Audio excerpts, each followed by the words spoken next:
Musim-musim boikot ini, pastilah akan timbul beberapa keresahan, terutamanya di kalangan mereka yang bersimpati dengan nasib para pekerja syarikat-syarikat yang diboikot itu, sama ada mereka ini mungkin akan kehilangan kerja mereka dan sebagainya.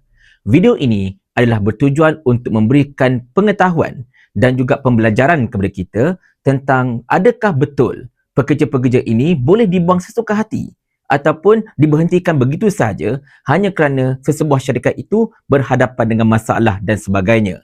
Bukanlah untuk menghentam mana-mana pihak. Jadi, tolong tonton video ini sampai habis supaya kita tahu apakah sebenarnya hak-hak pekerja ini. Kita intro dulu.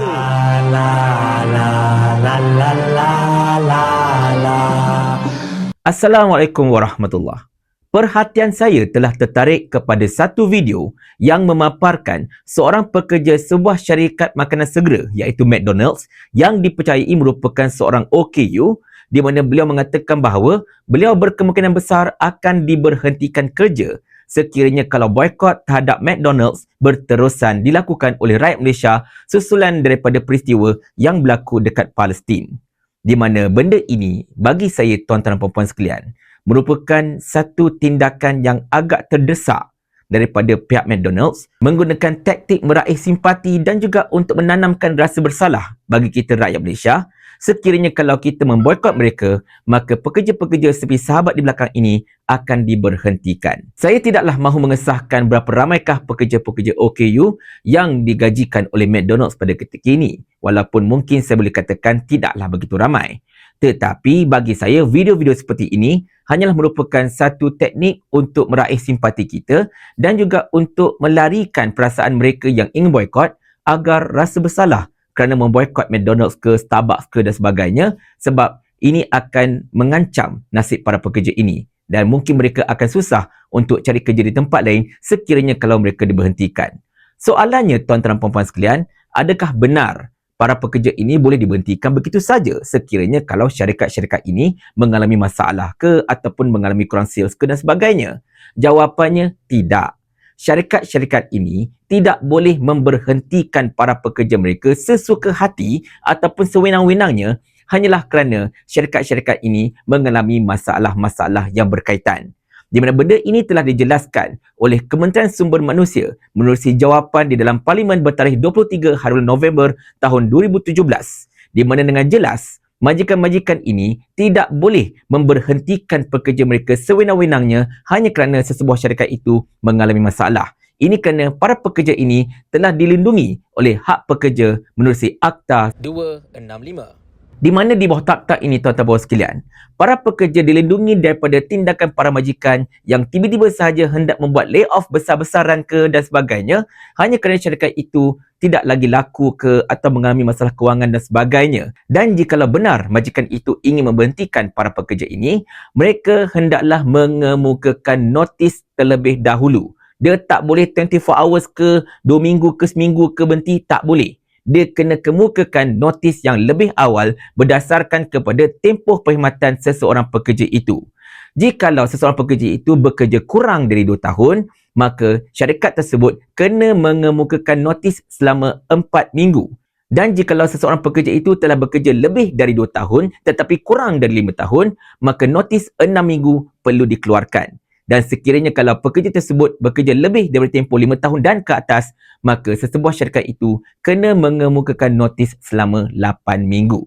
Di mana bukan sekadar kemukakan notis. Di bawah perkara 12 di bawah Akta Pekerja ini juga, setiap majikan ini perlu membayar pampasan kepada para pekerja yang diberhentikan berdasarkan kepada tempoh notis yang telah diberikan. Dan pengiraannya tuan-tuan dan puan-puan sekalian sangat kompleks, saya tak nak sebutkan di sini. Tetapi cukuplah saya katakan bahawa jikalau majikan-majikan ini tetap hendak memberhentikan pekerja-pekerja ini atas alasan lebihan pekerja ke dan sebagainya kan, dah tak mampu bayar gaji ke dan sebagainya, maka notis-notis seperti mana yang saya sebutkan di atas tadi adalah perlu dilakukan berserta dengan pampasan. Dia tak boleh simply-simply buang macam itu saja. Lagipun tuan-tuan dan puan-puan sekalian, sekian lama syarikat-syarikat seperti ini mencatatkan keuntungan yang begitu banyak, juta-juta, bahkan puluhan juta pun setiap tahun. Jadi, takkanlah dek kerana boykot yang baru berlangsung tak sampai seminggu 2 minggu ini, tiba-tiba saja syarikat-syarikat ini secara automatik, secara ajaibnya hendak memberhentikan pekerja dan sebagainya. Betul tak? Jadi tuan-tuan dan puan-puan sekalian, sekali lagi, saya bukanlah hendak menghentam sesiapa, sekadar untuk memberitahu tentang fakta hak-hak pekerja agar mereka ini tidak diabaikan begitu saja. Dan saya juga hendak menyampaikan pesan kepada syarikat-syarikat yang mungkin terjejas, sedikit terjejas akibat daripada boykot ini. Anda tidak sewajarnya menggunakan teknik untuk meraih simpati seperti ini.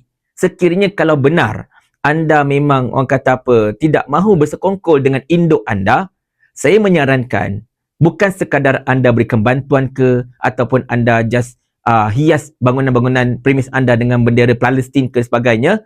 Sebaliknya, syarikat-syarikat anda ini kan yang berpangkalan dekat Malaysia ini keluarkan kenyataan yang keras menentang rejim Israel. Paparkan dekat mana-mana social media ataupun di mana-mana saja tempat, dan insyaAllah jika itu dapat dilakukan, saya yakin mungkin adalah sedikit merit untuk membolehkan rakyat Malaysia tidak lagi memboikot anda. Tetapi macam saya katakan, boikot ini adalah pilihan, bukan satu kewajipan pun. Jikalau anda rasa anda tidak mahu boikot, silakan, tidak ada masalah. Kita tidak akan malang. Tetapi sekiranya kalau anda merasakan bahawa anda tidak mahu satu sen pun duit anda disalurkan kepada mereka yang akan menghantarkan duit ke rejim Israel ini, maka itu juga terpulang kepada anda. Jangan kita saling berbalah hanya kerana perkara boikot ini, sebab kita ada perkara yang jauh lebih besar untuk kita tangani selepas ini. Tetapi jikalau ada pihak yang tak nak boikot, pergi maki hamun pihak yang nak boikot itu dengan mengatakan bahawa pihak yang boikot itu tidak berperi kemanusiaan lah, tidak pentingkan nasib pekerja lah dan sebagainya, maka saya sarankan untuk pihak-pihak yang kena maki itu, anda bolehlah bertanyakan satu soalan kepada mereka itu. Mau tak tuan hamba kalau hamba kirimkan ke akhirat?